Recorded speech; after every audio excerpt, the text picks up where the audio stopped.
You good? All right. We just post this. Ain't that much people. Mic check 1 2. We good? All right. If you could just put the what you call it link in the chat. Yes, sir. Chat the sign-in sheet.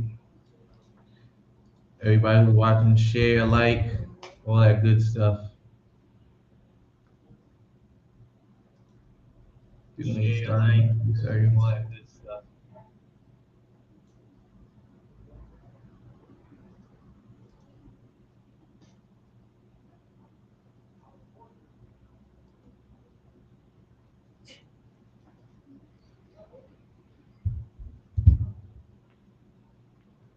All right, let's get started. We the ISUPK started out of 1 West 125th Street, Harlem, New York. We've been doing this since 1969, letting the so-called blacks, Hispanics, and Native Indians know that they're a lost sheep of the house of Israel. And today on the Long Island class, we're going to go over black history, black slavery, and the involvement of the Jewish white devil, the Jewish white man, and the building, the first ever synagogue that was built by black blood. You know what I'm saying? And joining me today out of Long Island, New York, Officer 1000 Yawala. What's going on, Yawala? What's going on, man? What's going on, man? This is Everything gonna good? I be don't know if the a people hear good you one. good, but if the people can hear you, if you out there and you can't hear Yawala, just give me a 1. You know what I'm saying? But until then, go ahead, Yawala. How you doing? I'm good, man. I'm good. I was excited for this class, man. Like it's a hot butt item, and I think people need to know this information. People definitely need to know this information. You know, they try to hide their involvement when they was there from the very beginning. So I'm Okay, good, man. most high Christ. Adanya, if you hear me, does he need to be louder or is he good? Just real quick before we start, since you're the only one, Adanya. Give you a few seconds so Adanya could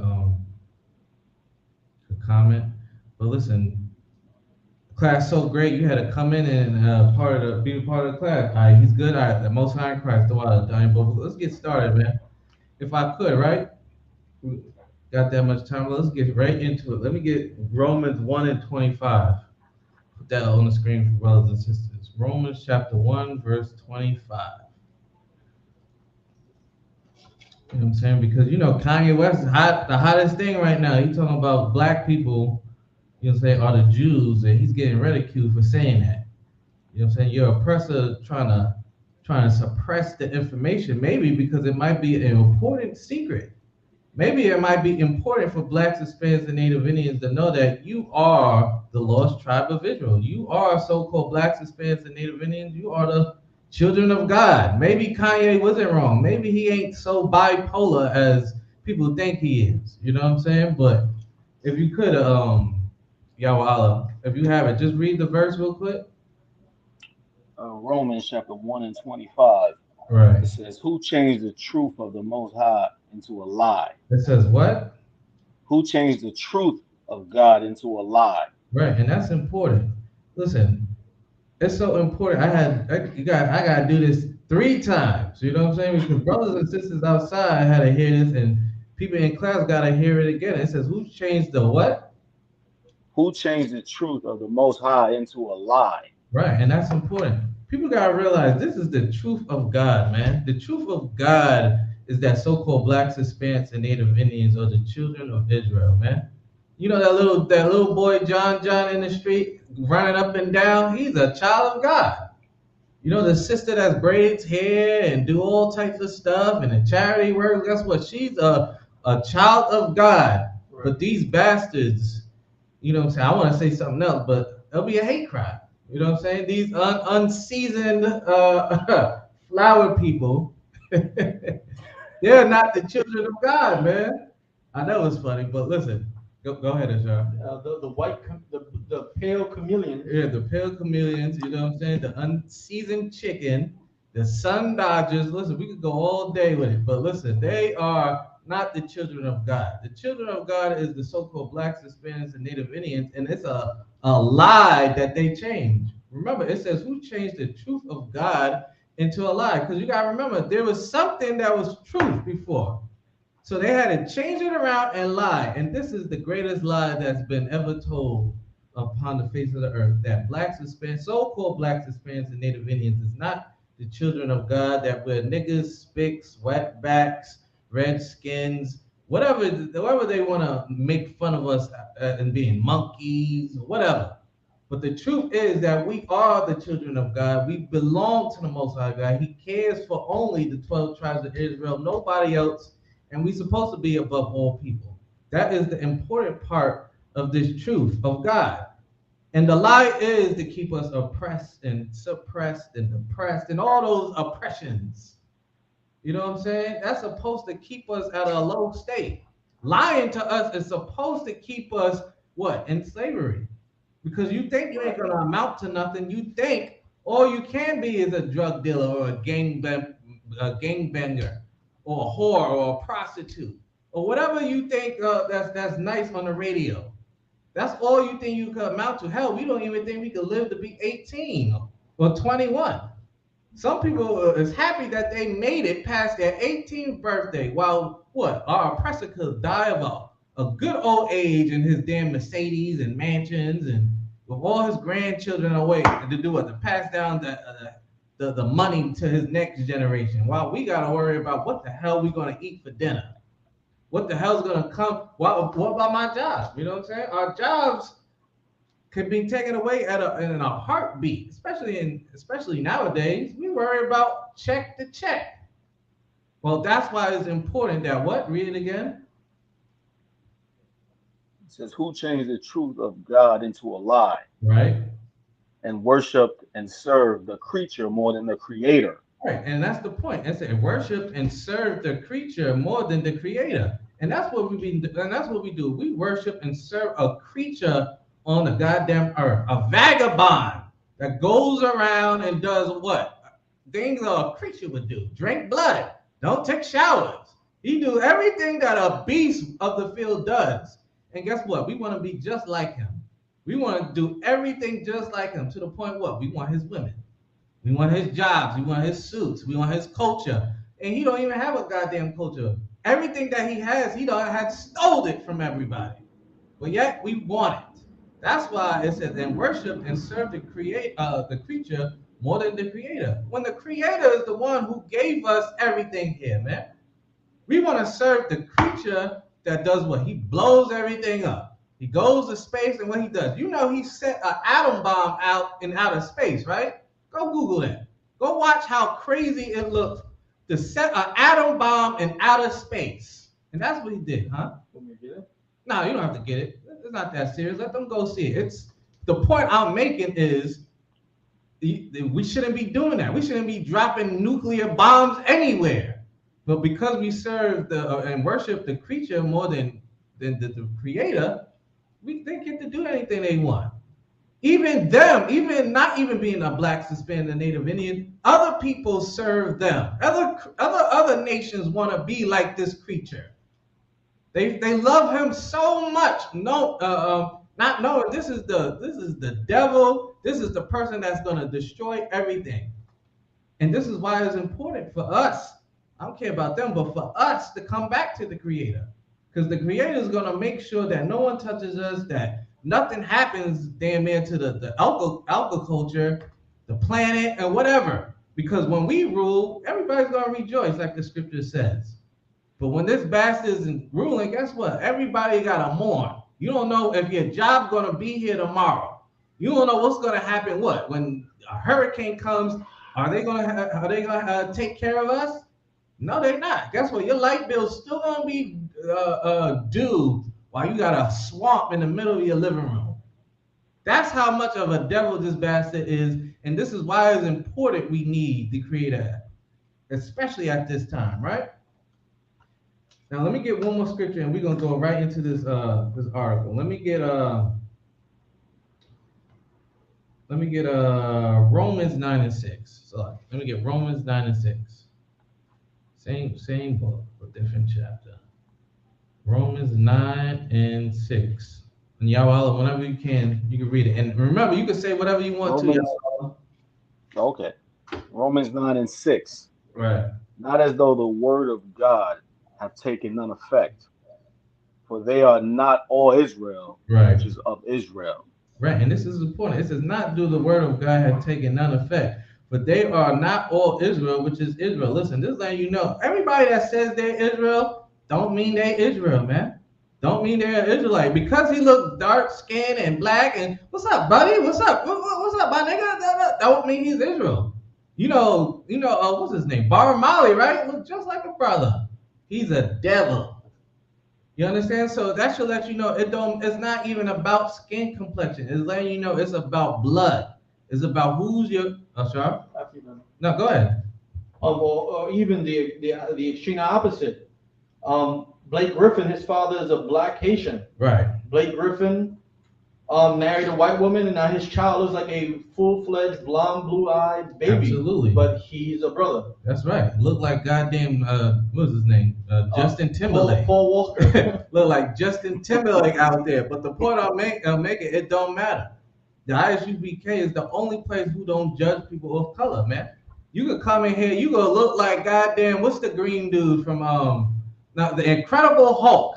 You could come in here looking like the Incredible Hulk, but if your daddy a black man, guess what, brother? What's going on, strong nigga? What's going on? Welcome in here. But that's the point. It don't matter, Ashar. Or like all the brothers that were in the army and had children in Vietnam or all these other places, and the children look Asian, but their father is a Judite. Right. Absolutely. But but this quick scripture is just to show that because they say they're Israel, because they say they're Israelites, it does not make them Israel, or it doesn't make them a Jew. You understand what I'm saying? And the so-called Jewish man, Ashkenaz or what was it, Sephardic or whatever he wants, huh? Well, that's mostly for the Europe, well, not European, the Ethiopians. They call them Philosophers, but it don't matter what sect they from. Listen, they are not Jews. They are not Israelites. They are the children from Esau. They come from them, that family Right. line. But if we can, right, let's go right into the first. Let's go in the first article from the Washington Post, right? And mind you, this article is from 1993. So this is letting you know how far back they knew how evil the Jewish people are, right?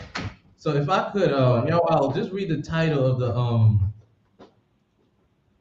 what you call the article.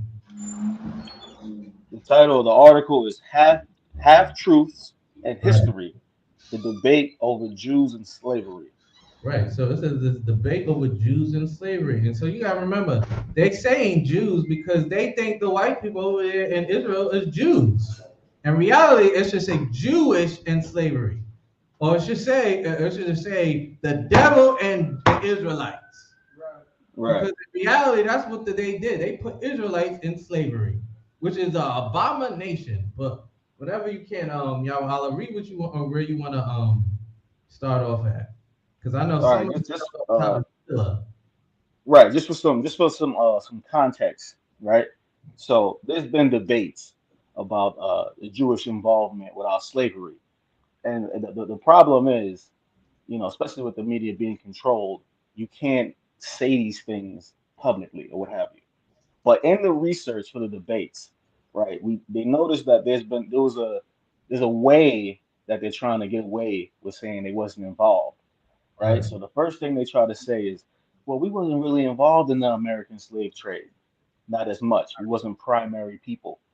The problem is the slave trade didn't start in America, right? Literally only 5% of the transatlantic slave trade was in America. Right. The rest was in South America and the Caribbean. So then when you research how much they was invested in the slave trade going to Brazil or Barbados or Jamaica, then it's like, okay, you were a main beneficiary. You know what I mean? Like, so when we read about the Portuguese, you know, and the Spaniards, what they don't tell you is a lot of those people are the Sephardic Jews, Right. right? So there's the Ashkenazi Jews which is the more Eastern European, and then there's the Sephardic Jews, which is like the Spain and Portuguese. So yeah, Jewish, Amalek. So we're going to show how much they was involved, and they did participate in the American slave trade also. You know what I mean? It was the Americans was essentially trying to compete with how well the Sephardic Jews was doing in the slave trade. So even when they were trying to compete, the Sephardics came to America to continue that slave trade, and they basically started a whole community, which is the start of the Jewish community in America. So Right. that's just a little background so you can understand what we're talking about. But I'm gonna get into the first paragraph if you don't mind. No, go ahead. All right, it says most Americans used to imagining slavery in terms of cotton fields in the Old South don't realize that the transatlantic slave trade sent Africans primarily to South America in the islands of the West Indies. According to one well regarded census, 9.6 million arrived alive in so called New World in the 16th century through the 19th century. Of these, less than 5%, 427,000, were brought to what is now the United States. Nearly 4 million of them went to Brazil, Right. the largest single devourer of African labor. There, the average lifespan of a slave was just a few years. So this is starting to break down how big the slave trade was and Right. how many people went to Brazil and such. So now we're going to go into who was the slavers for that. Because if that's where most of the slaves went, then whoever was the slave traders for that did most of the slavery. That's right. You know what I mean? So let's go into it. It says Americans don't realize either that the transatlantic slave trade was driven by the sugar trade. Sugarcane was a scarce medicinal plant in medieval Europe, but when white colonizers started cultivating sugar in the fertile tropics of the Americas, it rapidly became a staple and a great source of wealth for Europe's shipping and trading partners. That's important. The New World, this New World economy of sugar and slaves, of vast labor intensive plantations, began in Brazil during the 1500s, is according to historians. The involvement of Jews in black slavery began there also. Right. And that's what's heavy. That's So what you need to understand. Right here is letting you know that Jews was back then, the so-called Jewish people were back then in black slavery in the very beginning. from the The very, very very beginning. beginning, it is. Listen, it's argued they started it. Started it. Right.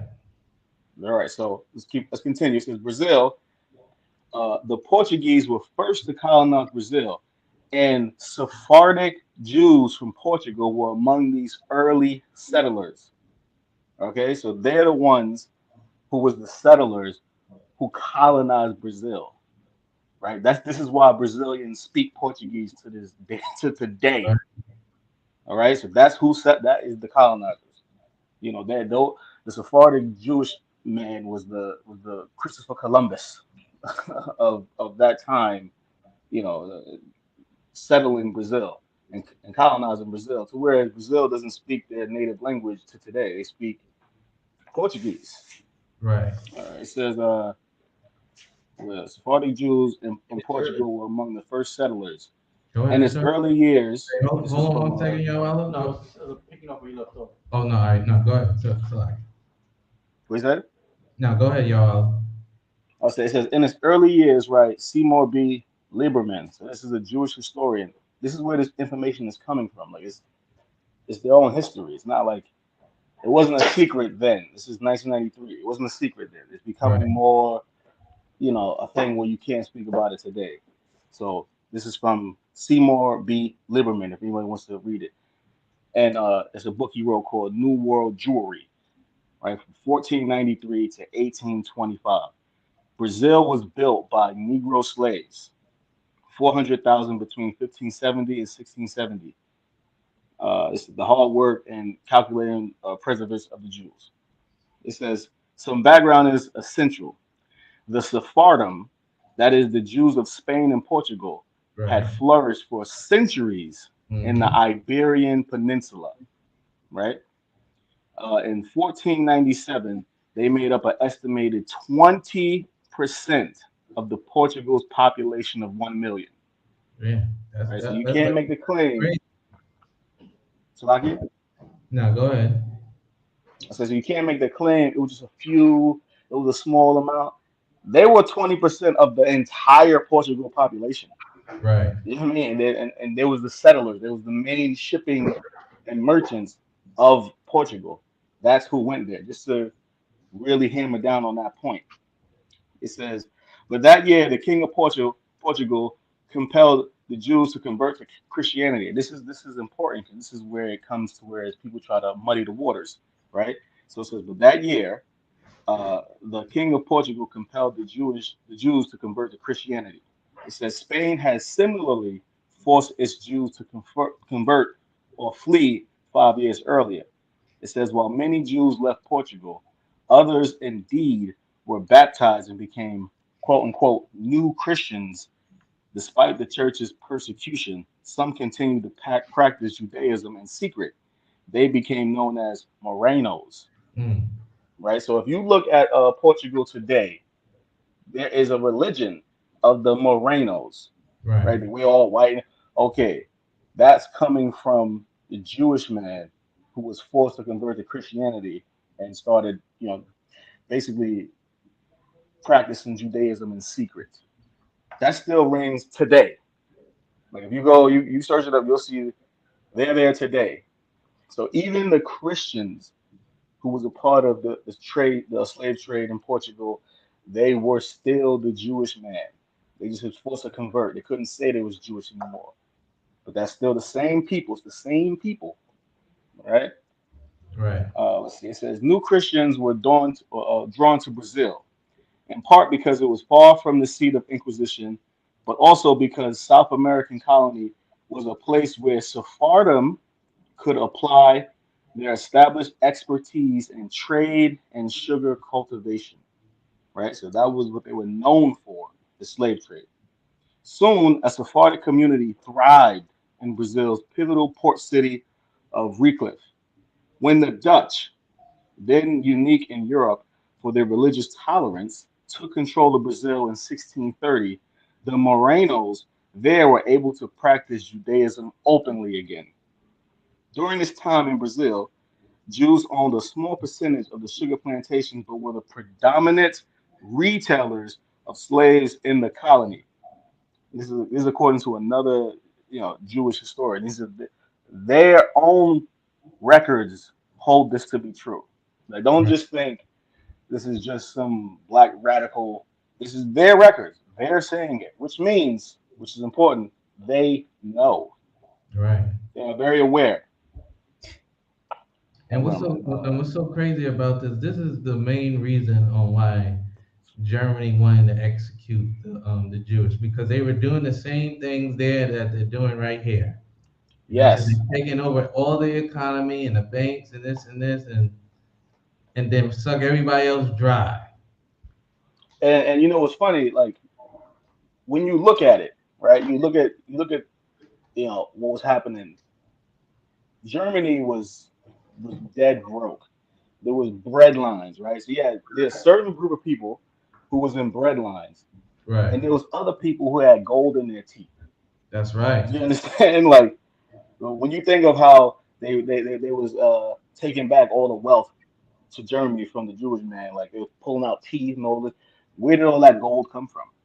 You know what I'm saying? Because they was the wealthy traders and stuff in Germany. It was the wealthy merchants. They was doing what they did in Brazil and Right. Germany. They did it in Brazil. They did it in the Barbados. They did it in all of South America essentially, and it was doing it in Germany. That's So right. that's something that they don't really teach you in North America. You get a very one-sided propagandist view. There's a reason why those people rallied behind Hitler at the time to rise to power. You know what I'm saying? He wasn't saying nothing. He was saying things they wanted to hear clearly.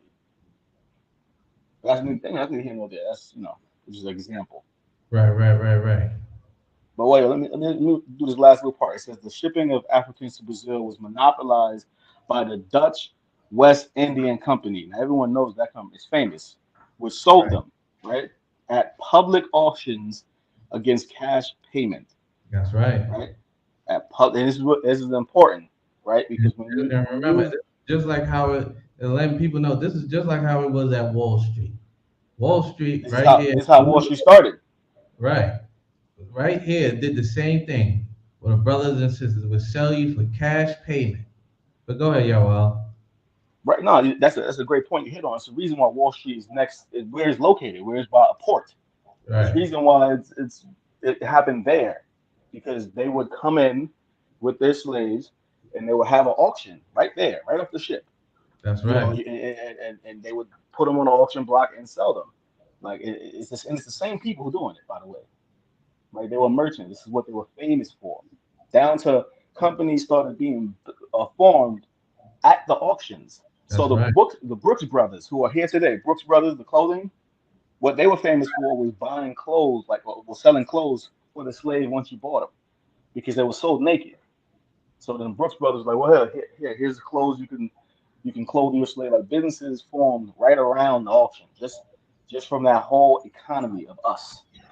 That's And this is right. very important because they carried this into the U.S. But it just shows they was doing it all the way in from Brazil, hundreds of years before. This has been a consistent thing by the same people. It says, let's see, the buyer who appeared at the auctions were almost always Jews. Just look at that. And that's what's so heavy. And that's what heavy. You got people gotta realize that it says buyers who appeared at the auction were almost always Jews. So the Jewish man wanted to make sure they got in there every single time to buy a black man, a Hispanic Right. man, Native Indian. They wanted to make sure they was first in line to get a 6'7" nigga who was 300 pounds and could lift all the cotton and the sugar and whatever. And if I may, this is where stockbrokers come from. This is Right. where the whole notion of stockbroking. So it said, look, these brokers then sold slaves to plantation owners on credit. This is where your credit system started. It Yeah, says more who than owns your banks? 23,000 Africans. Slagia, No, I was saying who owns your banks? who You know, owns your banks, who started credit. What was the first thing credited? It wasn't corn. They didn't give you corn on credit. You know what I'm saying? Like it was always us. This is how the bank started. This is how stockbroking started. These were the brokers. right. This is how the economy as you know it happened.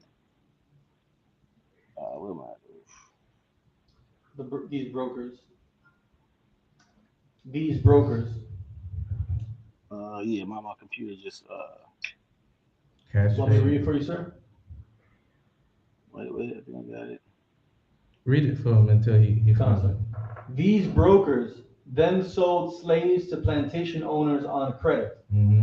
More than 23,000 Africans were shipped to Brazil between 1636 to 1645. Right. I Witnesses. got it. It says a period when perhaps half of the 3,000 white civilians living there were Jews. Right. This is very, very important. It's very heavy business because it was the whole thing was them. It's one thing to say who's kind of involved. No, the whole economy was from them. They did Right. it from top to bottom, and this is showing you. Matter of fact, that their colonies started off of it. The only reason that they were in Brazil, that they had Jewish communities in Brazil, was for slave trading. And we're going to show how that's exactly how the Jewish community started in America also. So let's see. Until you get that right, let me get this scripture. Let me get a shard because Deuteronomy chapter 25 verse 17, right? Well, y'all all get that, but I want to show you something what's so biblical and how we've always been at war with these type of people, and with especially this tribe of Esau, Amalek. You know what I'm saying? We've always been at Right. war with them, and I just want to show it real quick. Deuteronomy chapter 25, start at 17.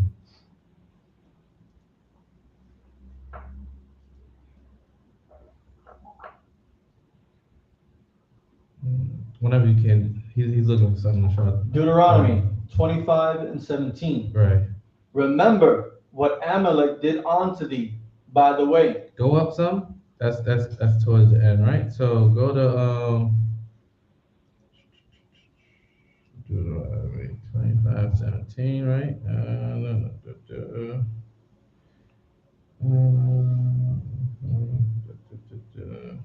I think what you're looking for might be in a different chapter when we're trying to go through. Right. Go to Exodus 17. Let me see. Let me look for this one. Can I bring something out in the meantime? Say that what you were saying? Can I read a small passage in the meantime? No, go ahead. All right, it says the British and French West Indies in 1654, the Portuguese recaptured Brazil, chasing the Dutch and the Sephardim out, an event that will be known as the destiny of Jews and Verse 8, Africans in the New World. 17 and 8. Exodus, right? So there was a fight, like they was making so much money that like the British and the French tried to take over that whole business from them. They kicked them out, but they came back in 1654. They recaptured Brazil. Just to let you know, so it was this was well known. It was well known who was running everything. To whereas competition started, Right. when it was like we can't have the Sephardim just get all this money. We gotta get in. We gotta, you know. So it's Right. important because these are landmark things that happen that just won't be taught to you. They're Right. trying to Right. hide the history. Listen, and that's true. They always do hide the history, but there's something they can never hide, right? Ashar, if you could, right? Go start at Exodus. Start at 17 and 8. No, I see that. Start at verse 2. Get context real quick, all right? Exodus chapter 17, verse 2. Just read right through it. Wherefore the people did chide with Moses and said, Give us water that we may drink. And Moses said unto them, Why chide ye with me? Wherefore do ye tempt the Lord? And the people thirst there for water. And the people murmured against Moses and said, Wherefore is this that thou hast brought us up out of Egypt? To kill us and our children and our cattle with thirst? Mm-hmm. And Moses cried unto the Lord, saying, What shall I do unto this people? They be almost ready to stone me. And the Lord said unto Moses, Go on before the people, and take with thee of the elders of Israel, and thy rod, wherewith thou smotest the river, take in thy hand, and go. Mm-hmm. Behold, I will stand before thee upon the rock in Horeb, and thou shalt smite the rock, Right. and there shall come water out of it, that the people may drink. Right. And Moses did so in the sight of the elders of Israel. Right. And he called the name of the place Massah Mm-hmm. and Meribah, because of the chiding of the children of Israel, and because they tempted the Lord, saying, Is the Lord among us or not? Right. So now, after we got the water and all that, go ahead now, Ashar. Then came Amalek. Then came who? Amalek. And just let you know, these are a set of Edomites and Esau, just the same attitude and spirit as these Jewish white men.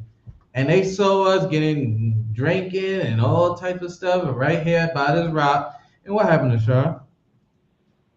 Then came Amalek Mm-hmm. and fought. And they did what? Fought with Israel in Rephidim. Right, listen, they fought with us, man. Right. They fought with us just like how they do today. They fight with us. We've been at war with Amalek. We've been at war with the so-called Jewish man that calls himself a Jew. We've been at war for him forever. But keep going, Ashar. And Moses said unto Joshua, Choose us out men, and go out, fight with Amalek. Tomorrow I will stand on top of the hill with the rod of God in my hand. Right. So Joshua did as Moses had said to him, and fought with Amalek. And Moses, Aaron, and Hur went up to the top of the hill. Right, keep going. And it came to pass, when Moses held up his hand, that Israel prevailed. And when he let down his hand, Amalek prevailed. Right, keep going. But Moses' hands were heavy, and they took a stone and put it under him, and he sat thereon. And Aaron and Hur stayed up his hands, the one on the one side and the other on the other side. Right. And his hands were steady until the going down of the sun. Keep going. And Joshua discomfited Amalek Right. and his people with the edge of the sword. Right. So listen, we prevailed to the very end. We made Amalek very uncomfortable by that ass whooping we were giving him. To the point what? With the edge of the sword. Now keep going. What else does it say, Ashar? And the Lord said unto Moses, Mm-hmm. Write this for a memorial. Write this as a what? For a memorial. As a what? A memorial. Remember the Jewish man as a what? Memorial. Uh-huh. In a book. Right. And rehearse it. And do what? Rehearse it. Remember this act and do what? Rehearse it. Keep going. In the ears of Joshua. Right. For I will utterly put out the remembrance of Amalek from under the heaven. And this is why it's important. This is why you need to understand why the so-called Jewish bastard is so connected to you. And so much on why he wants to be you. On so much on why he doesn't want you to know that you are an Israelite. You are a Jew according to the Bible, according to the scriptures of God. Because God wanted you to remember the violence that he's done to blacks, Hispanics, and Native Indians, man. He said, utterly put out the remembrance of Amalek from under heaven. That means there ain't no coming back from them forever. Just like, guess what? Their counterpart, their head tribesman, Esau, right? Obadiah lets you know Esau is cut off by slaughter, man. And guess what? Amalek is the same way. He's cut off under heaven. Keep going. And Moses built an altar and called the name of it Jehovah Nissi. Mm-hmm. For he said, because the Lord hath sworn that the Lord will have war with Amalek from generation to generation. And that's letting you know where we at today. We're going to forever have war with this bastard over and over again. Ashar, you want to say something? I was going to say, this could have been ended if King Saul didn't disobey the Lord and wipe out all of Amalek. Listen, and it always goes back to what? Loving your oppressor, man. Going back, loving his culture. Going back, wanting to be him. Or wanting him to join in with us. And it is so much things that one incident, that because we ain't do one incident, it affects all of us in many ways to this day. It's one incident, and that's how it is. You don't follow the Lord one time, you know what happens? We all lose our kids, our baby, our culture, your wife, everything. Everything is gone because we don't want to listen to the Most High God. That's why these laws, statutes, and commandments are important, and we must follow them no matter what. The scripture talks about if a man goes out there and comes into the congregation telling you to serve another God, you know what you're supposed to do? What are you supposed to do, Ashar? I had a lot of things, but you would basically say no. No, you're supposed to murder him. Yeah. You're supposed to kill him. I don't want to say murder, but you're supposed to kill that man. And break his idols and burn them. Yes. If a man comes in here like, yo, Shalayala, you won't believe what I found, man. I found a talking rock, man. You supposed to stone me, man. You supposed to be like, what? All right, bye. Yeah, that's the best word. Smite. But that's the point. You're not supposed to not even think about another God. You're supposed to destroy everything and kill me. And that's that's why it's important. That's why we're supposed to follow these laws, statutes, and commandments and have brotherhood and sisterhood. Because when we don't, that's what it takes, that one brother to be like, he don't sound so crazy. It don't seem that bad. Or just like what happened with in Joshua when they went and tried to fight all the other armies. What happened? That one brother just took up that raiment, a coat, and jewelry from that one incident. And what happened? They kept losing, and they kept losing, and they kept losing to the point like God hates us. What happened? And what happened? They found that man with stolen valor. He done stole someone else's stuff when we were told not to pick it up. And what happened? They killed him and his entire family. That man's generation ain't even here. Why? Because he ain't listened to the Lord, man. Shalayal, go ahead. I mean, they killed him, his wife, the kids, the ox. Right. Everything in there. Everything that he possessed or owned. Right. Because we gotta get this curse off us. Whatever belongs to him, get rid of it. Just think how heavy that is. Remember, he did it. not his family. He did it. So because of the sins of him, everyone got to pay. And I'm not even talking about killing his family first. I'm talking about Israel got to pay first. And then when what? Once we get rid of what the sin was, then we deal with what? His family died. Like Shalayala said. Everything got obliterated that belonged to that man.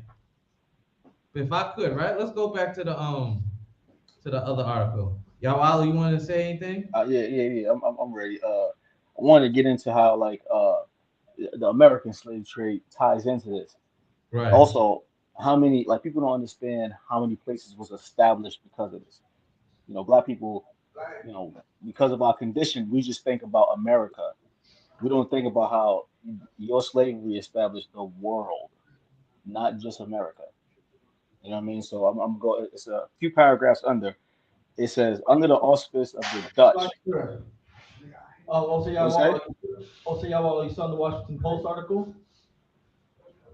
I didn't hear what you said. He Are you said he's still still? under the Washington Post article. Yes. I'm just a few articles, a few paragraphs down where it says under the auspice of the Dutch.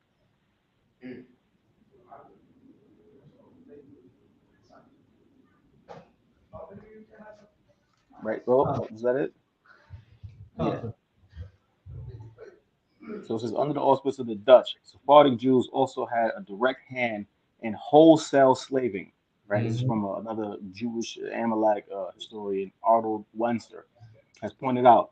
Uh, Jews in Amsterdam owned as much as 10% of the stock of the Dutch West Indian Company, right? The great slave shipping enterprise that helped launch the Netherlands and the international commercial prominence during the 1600s. So, your slave trade is why the Netherlands exist and the surrounding regions. Just keep that in mind. Also, don't let them when they tell you when they ask you what do they owe you, it's everything. That's Right. why they can never pay you. They owe you everything. That's They can right. never pay you because they owe you everything. Let's see. Oh, Netherlands. Okay. During the 1600s. But the French and English monopoly trading companies, which eventually dominated the shipping of Africans to the New World colonies, they excluded the Jews from that level of trade. So this is the competition that's happening. Like the Sephardi got so goddamn rich that the other areas started competing with them for slave trade. But Right. And, let's and, continue. and that just It lets says you know it's colonial like North America. What you said? and it's funny, like we brought up before, this is what the problem was in Germany. They were getting all the goddamn money. They Right. get all the funds. And this is how you know how you know they the devil. Because they didn't want to share it. They didn't want to, they was like, listen, how can we get more of this? How can we get more of that? Keep going, y'all. It says colonial North America. The far-flung Sephardic trade diaspora in the Caribbean led ultimately to the founding of Jewish communities in North America. Right. It says before the Revolutionary War, the largest settlement of Jews in the colonies, perhaps as many as 1,000 by 1760, was in the bustling port city of Newport, Rhode Island. Right. This is and remember this name. Remember Right. this name.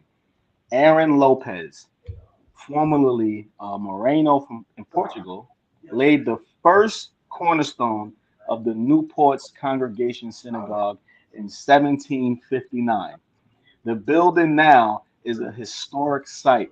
It's the oldest synagogue in the United States. Right. And that's what's It says, important. People gotta realize how old yes, this synagogue is, and how it was built. You gotta remember, this is built off the backs of so-called blacks, Hispanics, and Native Indians. Our blood, our sweat and tears went into this one building. right. And it's important to note that community was 1,000 of them. This is the first Jewish community in North America. Listen, it's still the colonies. Like it ain't even technically America yet. It ain't technically the United States. It's the colonies in North America. Right? Right. That's how old it is. It's Right. older than the What United it States. said, it was established what 1759, right? There's not enough Right. black. Listen, try to find black history from the 1800s, from the beginning of the 1900s. Try to find something your great grandmother had. You can't. There's certain histories that we don't even know from 1759 to now. Right. While these bastards still have their synagogue from 1759 here at Rhode Island. And that community became the first Jewish community. So the first was just to establish it, the first Jewish and oldest community in the United States Right. came from slave traders. 100%. It's not. None of them was not slave traders. Matter of fact, one of them was so famous, Lopez. It says later became a shipper in a legendary prosperity. Black slaves were among his cargoes, as his biographer has noted. I mean, this isn't his biography. Like he became a legendary shipper of slaves. Right. This is Like, this is it's before basically, if 1770. you needed black slaves, guess what? He was the man. Right. He's the Jewish man you need to go see. Salakia. Go ahead, Abaju. Get the mic though. I just wanted to pick y'all brains. I'm not too familiar. Y'all know where I'd want to go if I wanted to know about the insurance aspect of it, because I know Amalek was very heavy in insuring slaves as well. Yeah, what you would want to do is look at the banks of antiquity, right? So what happens is after like a lot of the Great Depression, banks started to consolidate, right? So banks bought other smaller banks up to become the big banks they are now. Right. But if you look at the parent banks, right, that's where you'll find the slaves as insurance. It's in their records. So people like J.P. Morgan Chase, Right. right? Right. They took policies.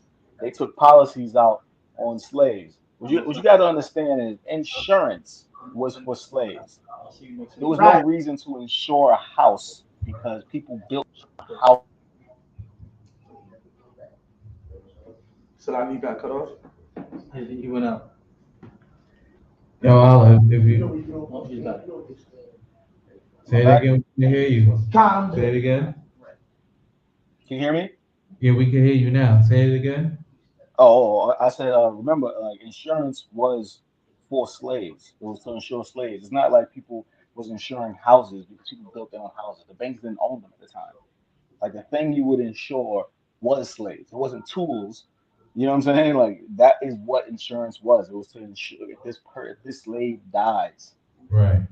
You understand? Like that is what it was for. It wasn't for if my lawnmower will break down. You know what I mean? Like that's not what it was. Insurance started from slavery.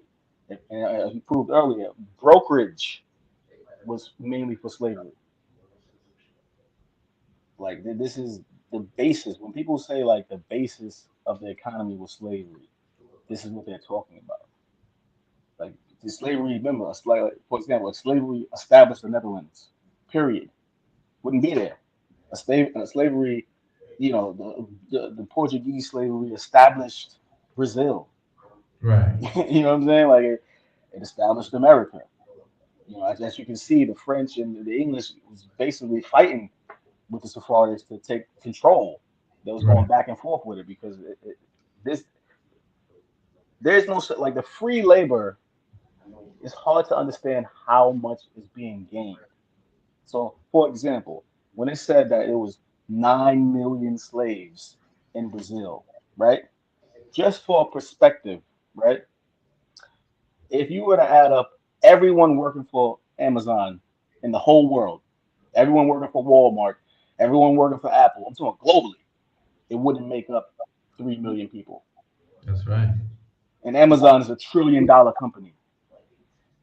So imagine if you have 9 million people working for free, the amount of money you generate. You generate countries, you generate what you see today. What you see today is generated from that. It's Right. an ungodly amount of wealth that's being generated.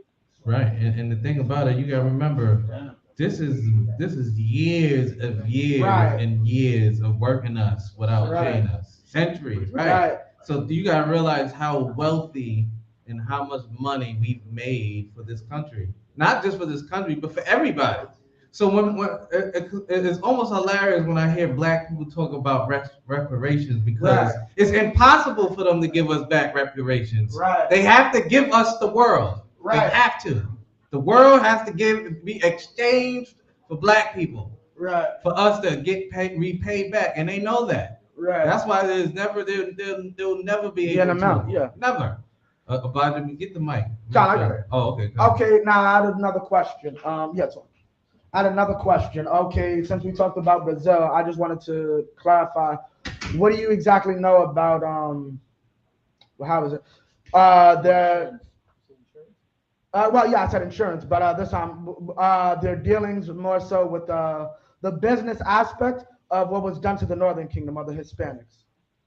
Like, because I know they probably wasn't part of probably that insurance, but were they like, as far as like, because I know this was a business venture, like I'm paying out money hoping there's something out there, or hoping I can go to one of these islands and get something. So was the Jewish man also involved in that financial aspect in any way? If you could, right? Yes. That's why, if you remember in camp, I brought some of this out in camp. You gotta remember, this is the very beginning of the transatlantic slave trade. Right. So this is before, remember, this is Brazil. The first stop is Brazil. Right. So it's from Brazil to everywhere else.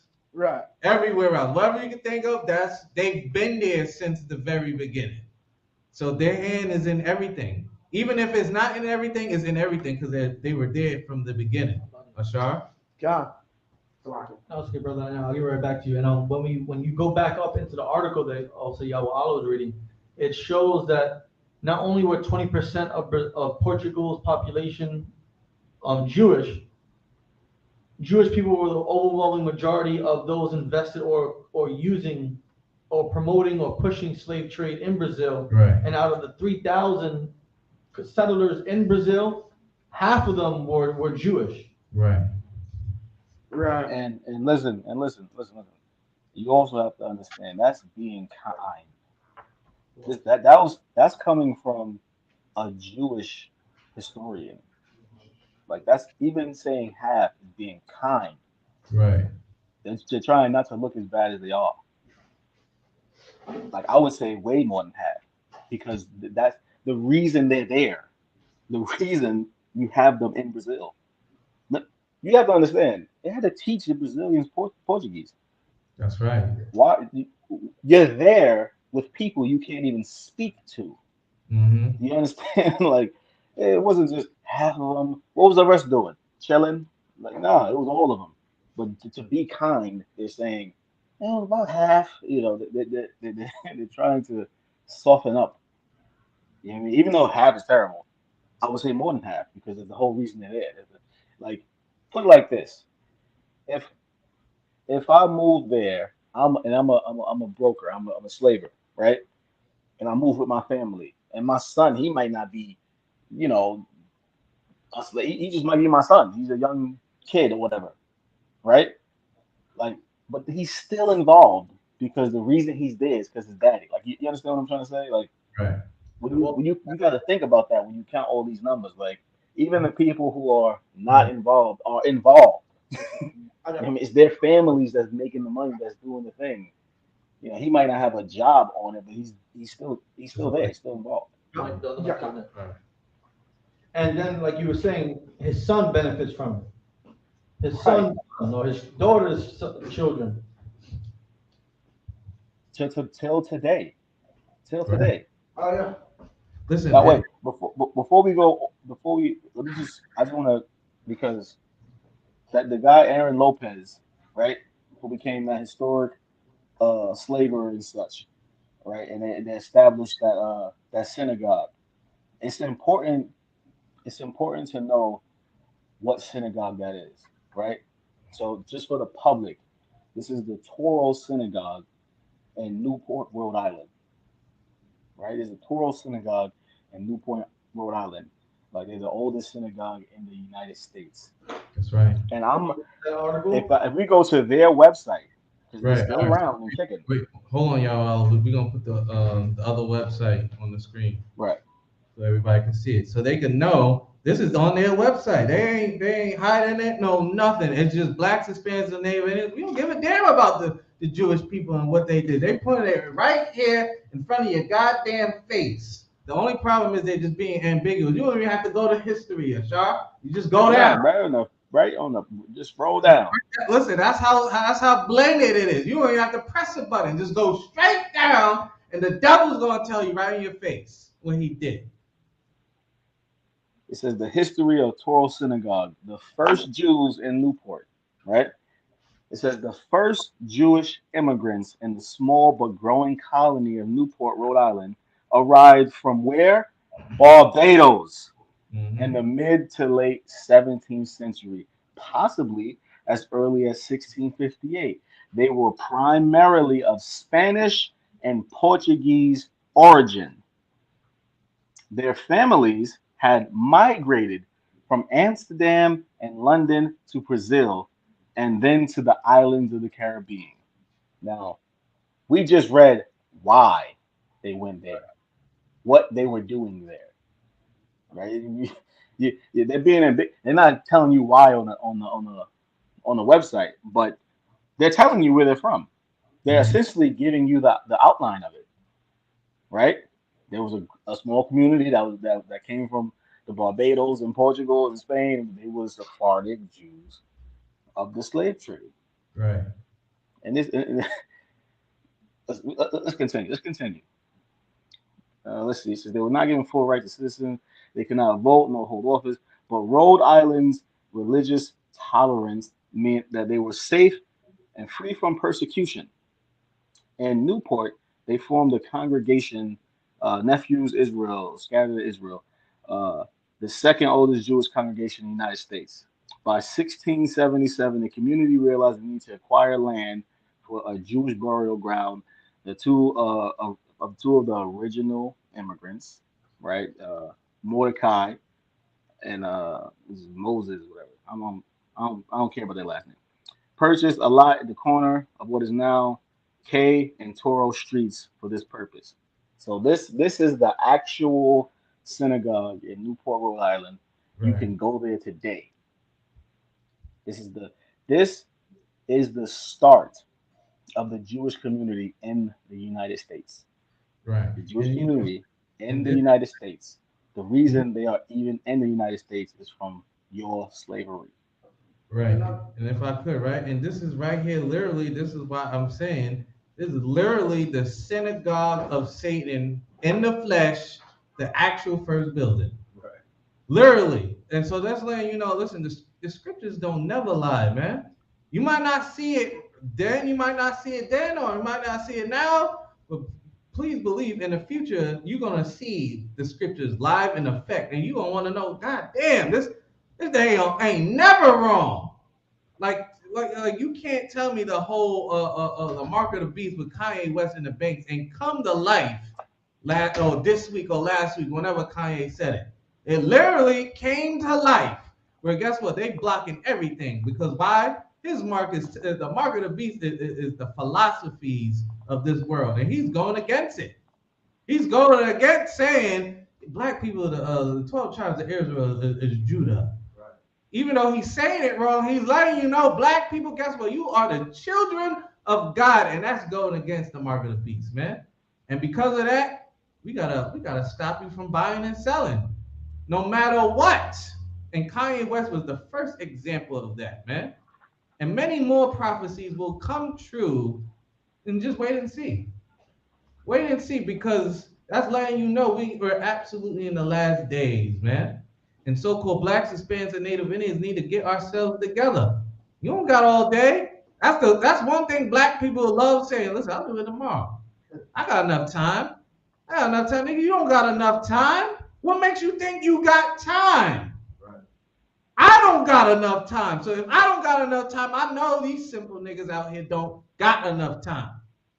If I may. Where you gonna get enough time? By finally coming into the school, coming to the ISUPK out of 1 West 125th Street, Harlem, New York, and put your time to valuable use. Because as we all know, we don't know when you're gonna go. I can go right here on this goddamn broadcast in front of the whole goddamn world.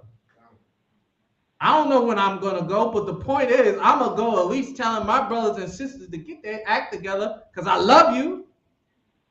But guess what? That Jewish red can't even say that. The Jewish bastard Them Jewish bastards, they don't give a damn about nobody else but themselves. They don't care nobody else but money. Ashar, go ahead. You want to say something? Constant, and I'm gonna say, and that's something, and that's such a good quality to have. It's just that we need that for ourselves. Absolutely. Absolutely. Listen, imagine if we were just as greedy and selfish like the so-called Jewish men.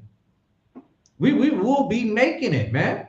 Instead of killing each other and fighting each other. Ashar, go ahead. I would say, our kids won't have to worry about being safe in our communities. There'll be no drugs being sold in our communities. Right. Everyone, there will be food. Everyone can eat. Everyone have a place to live. Everyone will be dealt righteously and according to the law and fairly. Yeah. And there's one. Go ahead. I just wanted to, since we on the, like, y'all are familiar with Judah P. Benjamin or Judah P. Benjamin, who's that?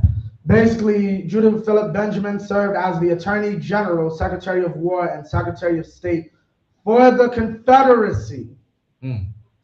The first Jewish American to serve on an executive cabinet in American history. He has received the title Brains of the Confederacy.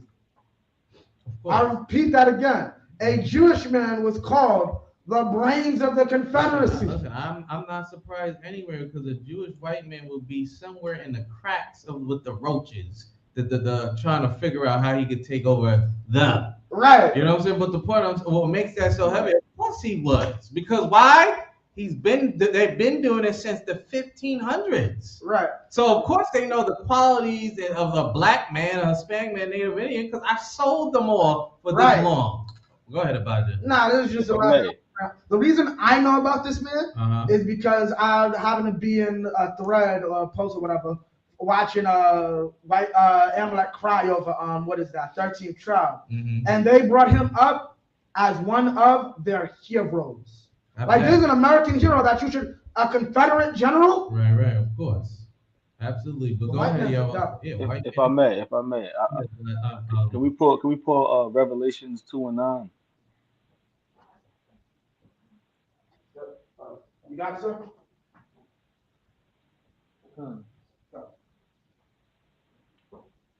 Been pulling this all day, boy. Pulling this all day. I'm letting you know right now, we've been pulling this all day, going out there battling that demon. It is perfect. It goes perfect with this class because it is what's being discussed here. You know, it says, I know thy works and tribulations and poverty, but thou art rich, meaning us. And I know the blasphemy, which is important, the blasphemy of them that say they are Jews and are not, but are the synagogue of Satan.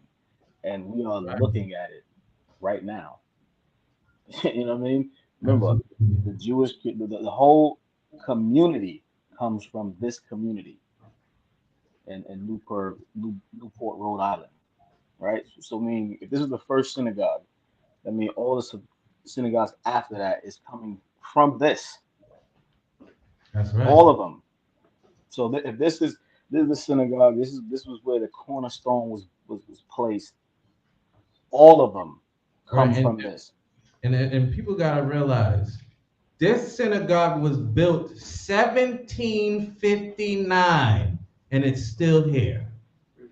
Remember what I'm saying. The synagogue that our great grandfathers and mothers and brothers and sisters who were slaves during the 1700s, their blood is still in that goddamn building. That building has been what?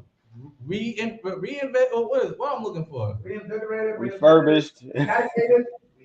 Yeah, restored all that. I was looking for the other word, but that building been restored re-renovated. Wow, sir. That building been restored multiple times. Bro, a nigga John can't get a new textbook. A new building. Hell, your incinerator don't even goddamn work to throw the garbage down. Right. But these bastards get their church since just think about that, 1759. Just think about all the black problems that's been happening, and we went through civil rights, Jim Crow, Civil War. We went through all that while they had a church here in the name of their God. Listen, the white man is the devil that the Bible speaks of, Damn man. right. He is an absolute devil, and he would never tell us this. This is the history you will have to go dig it and find. And thank the Most High God, like it says in scriptures. Listen, I'm paraphrasing, but the earth shall show the woman, man. And that's letting you know the earth is going to give you all the abundance of information you need. Why? To show them why they're the evil bastards that they are. Right. Why they're the fake Jews. Why you the real Jew. Listen, Right. it take that. Listen, and that's why we can't even be mad at Kanye West, because you know why? We all was Kanye West at one point. Right. We all was like, yeah, damn, the black man is Jews. I can't wait to tell everybody. And what everybody looked at you was as a crazy bipolar nigga. Right. You gonna tell me you a real Jew, Johnny? You don't got no money. They ask you all crazy questions. What was I'm looking for? Past my mind. You've been damn. Shiva. Circumcised. No, you've been circumcised. Like, damn, nigga, you all in my business. I just said we Jews. You asking me, oh, you've been circumcised? Have you went to a rabbi? Has he blessed you? Right. Abijah? And these same people forget, nigga, we lost our culture together. Listen, damn all that. Listen, you should be happy. I'm telling you, we the children of God. Right. Because we all think we're Gentiles. And I'm telling you, we're the children of God. That's what Kanye is saying to everybody. And everybody looking at him like, nah, man, because we all know what that means. Black people know what that means too. Not just white people. Black people know when you say you the children of God, what that means. That means I can't stop. I gotta stop being a whore. Right. I gotta stop selling drugs to my brother. That means I can't kill that nigga that owes me money. We know it too. And that's what makes it wicked. That's why they want to ridicule Kanye West. That's the real reason. Because we don't want to stop being like the white man. Because why? The white man can do whatever he wants. Why he get to do whatever he wants and I can't? Why I can't? And that's the problem. That's why they have to destroy Kanye West if anything means necessary so we can continue loving this filthy place, man. Right. But y'all go ahead. What else you got to say? No, that's it, man. I just wanted to make sure that info comes out and everything. I actually have to go, but I no sweat. listen, man, it's important that people know that like buildings like this are still standing. You know what I'm saying? Like this, it's important people know the actual history of the slave trade and who was actually involved. You know what I'm saying? Like listen, only 5% made it to the U.S. A lot, millions of our brothers was in Brazil and the Caribbean, and it was under Amalek. You know what I'm saying? So for Right. Amalek to have the gall to talk as though they have the moral high ground is ridiculous. And things like this need to come out. Things like this need to be saved. Like this class needs to be saved because they're trying to suppress this info. I had to look for. You gotta think. I had to look for articles for 30 years ago for Right. references of the information. You know what I'm saying? Like that's how much it's being suppressed. Like this school is a gem, and I think everyone needs to understand that, man. Con, Damn right. if I could just say one thing. Go ahead. Well, just to piggyback off what you were saying earlier about the church being renovated and all that, they were allowed to exist 17, so that's what, like 300 years now? 350 right now? Damn right. Yeah. But the thing about it is, they did all this to build their synagogue and do God knows what other type of evil to us, but Of course. we tried to simply join further into their system. They blew our churches to smithereens. Yeah, of course. But the heavy thing about it, I want people to understand that since it's been around since 1759, but if you read the first article that we was reading, it's letting you know it also helped birth all the Jewish communities, man. Right. Every Right. single Jewish community you see, it comes from that one big church from being here since 1759. And you know what also that means? That means they had a big part in black slavery. So guess what? Everything they do, they owe you more. Everything they have, they owe you double. Why? Because you gave them everything for them to succeed, man. Everything they have, they laugh in our faces. Their banks, their jobs. their community, their money. Goddamn, they got our own culture. They made it into their religion, man. Right. They owe us more, man. They owe us double. That's why the scripture says like double unto them, because they have to pay for this, man. It's unheard of. That's why it's important. I gotta keep saying it. The church has been here since 1759. Let somebody in this goddamn room show me something from 50 years ago from their grandparents. It's impossible. It's hard to. And if I may, Get your grandma's birth certificate. You see how much trouble that'll be? Trouble will be to get your grandma's birth certificate. It's a damn hassle, because if it's not under the goddamn mattress, no one got it. Abaja. But they can pull up pictures of their grandma, the first picture in Germany of their grandma before World War II. Right. Right. if I may, Y'all. if I may, like, it's important to also note that, like, you know, they use the Holocaust as a blanket for you not to question anything, right? So this is from the 1500s till today, right? You know, this church is before 1776. It's before Independence Day. Like, you have to understand, like, you can't blanket 400 plus 500 years of slavery with 4 years of oppression from Germany. You know what I'm saying? Like, and that's what they try to do. They even try to compare to your suffering, not because you don't know that was involved in that. You know what I mean? You don't even know that was involved, so you just thinking like, well, we both had it bad. We didn't both have it bad. Right. We didn't both have it bad. And that just They established your bad. Right, and just proves, without a shadow of doubt, so-called blacks, Hispanics, and Native Indians, you always have it bad, no matter who it is. Right. It don't matter who it is, they always have you as a slave. And that's the problem. We're always in the goddamn bottom of everything. And we gotta start learning, when in the hell is it gonna be my turn to be on top? When is it time for Ray gonna be ruling over Thomas the Third? When is that time gonna happen? And you know what? It's absolutely gonna happen. If I could, let me get Joel chapter 3, verse 1. But y'all, I know you gotta go. I don't know if you want to stay. God. You heading out? Kind, sir. You heading out? All right, shalom.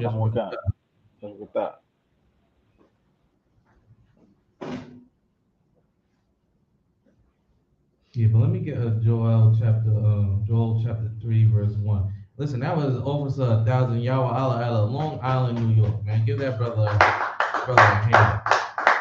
You know it was important if that brother showed his face on the goddamn screen, man. You know it was important, and it had to get out, because blacks, Hispanics, and Native Indians, you got to get this information clear as day.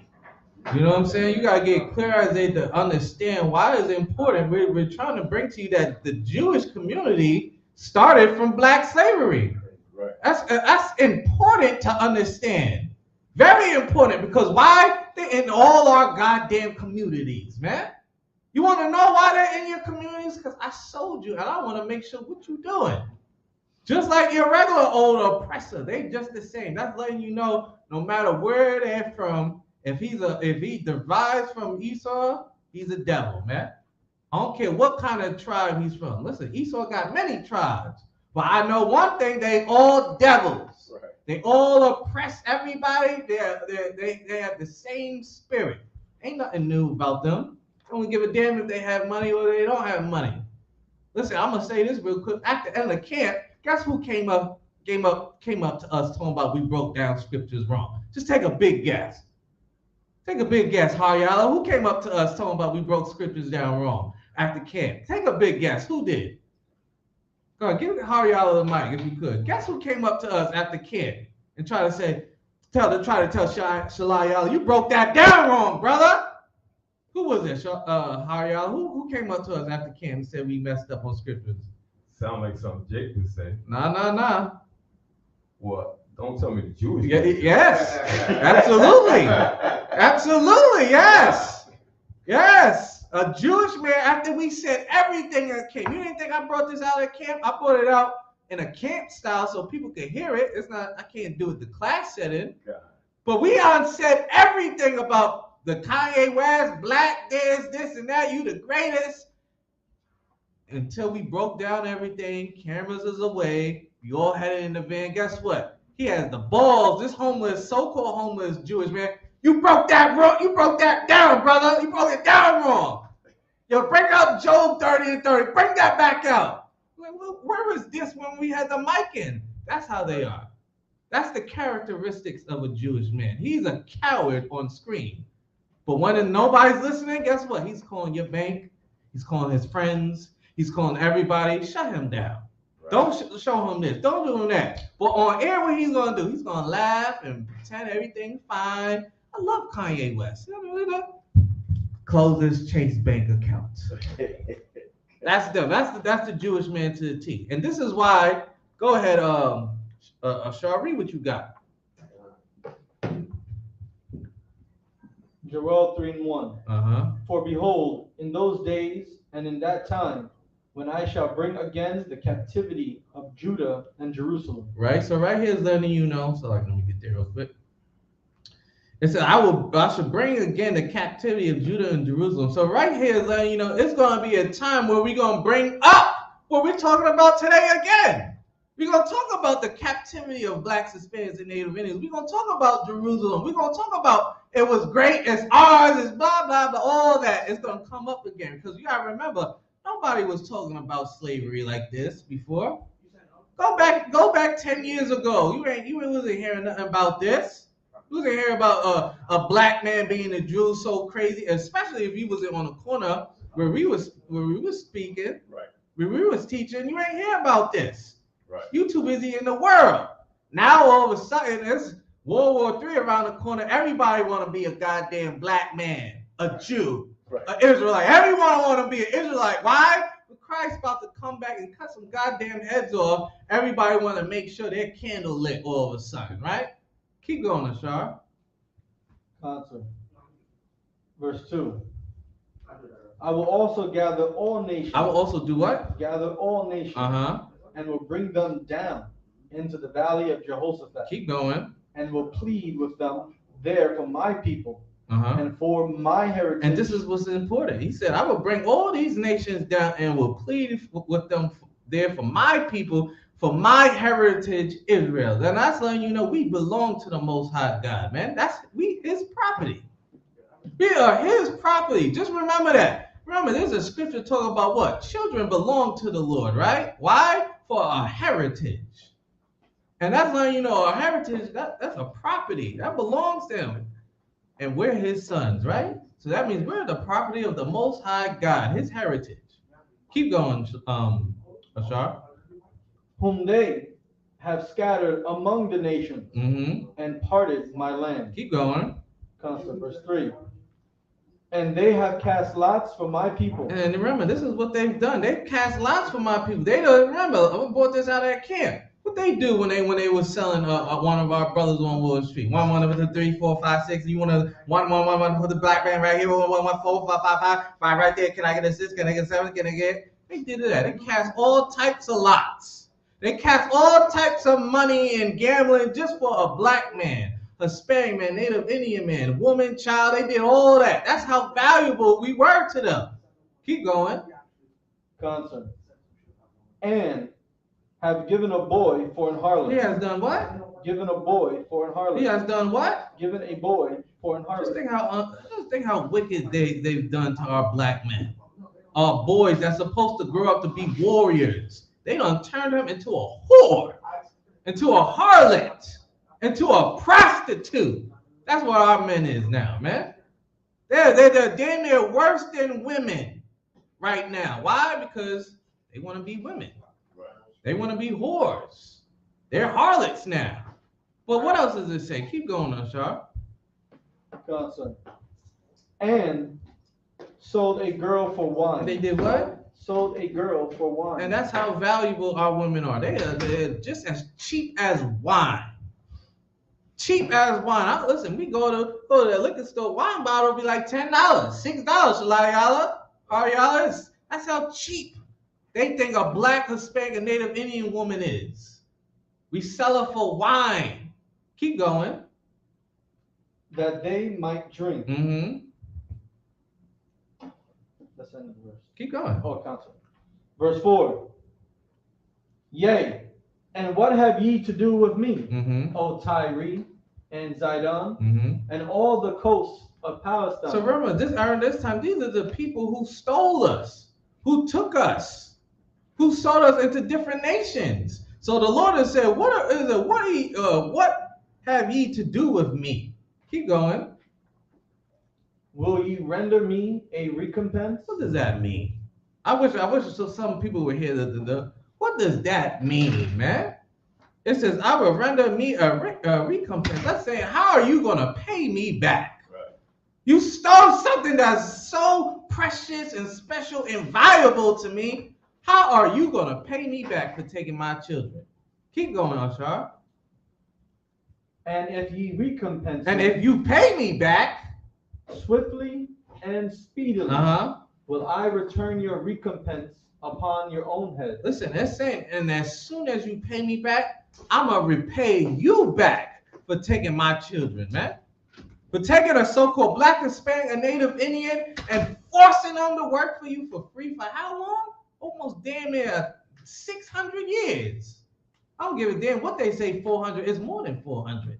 Because we done just came out, we had ran out of Africa. We had ran to Africa. Before that, what? We was slaves to the Greeks. Slaves to the Romans. We've been running our whole lives, man. Our whole lives we've been running, trying to find greatness. And they've been slaving us throughout the whole damn time. So it says, speedily and swiftly and speedily will I return our recompense upon your own head. Keep going. Verse 5. Mm-hmm. Because ye have taken my silver Right. and my gold, and have carried into your temples Right. my goodly pleasant things. And remember, this is stealing. They done stole from the Lord. How bold are you to steal something from the Most High God, the creator of heaven and earth and all things living? You want to steal from him? Keep going, Ashar. Verse 6. The children also of Judah and the children of Jerusalem Right. have ye sold on to the Grecians. Right, so that's letting you know that we were sold on to the Grecians. The Greeks. Keep going. That ye might remove them far from their border. Keep going. Verse 6. Mm-hmm. Behold, I will raise them out of the place whither ye have sold them. And this is so powerful, man. You gotta realize that's saying, listen, behold, I will raise them out of the place where ye have sold them. That means we're gonna get risen out of a place you think you'll never be able to get out of, man. Just go outside in some neighborhoods. You are scared to walk the street because there's no street light out there. You rush to get home hoping, I wish I can't walk down this block when I come home from work because I might get killed. I might get kidnapped. There's certain countries, there ain't no street lights. Right. That's it. It's just you and the Lord on your way home and praying to God you get there. And the scripture says, what, Ashar? He's going to do what? I will raise them out of the place whither ye have sold them. He's going to raise up out of the place that we were sold to, man. Remember, we were sold all over the world and put in ghettos and in bad conditions, man. And he's saying he's going to get us out of there. And do what, Ashar? And will return your recompense upon your own head. And after that, I'm going to repay you for putting my children in this condition, man. You put my beautiful children in what? The worst conditions. And guess what happened? We prevail as blacks, Hispanics, and Native Indians. Every day we go to work not knowing how the hell I'm going to get home or how the hell I'm going to get to work. Or as soon as you get paid, it's gone. But guess what? You still survive. You still the greatest thing on the goddamn planet. That's right. You are the children of God. Not from my mouth, not from Kanye's mouth, but the Bible says a black man, a Hispanic man, and a Native Indian woman child is the children of Israel, man. Right.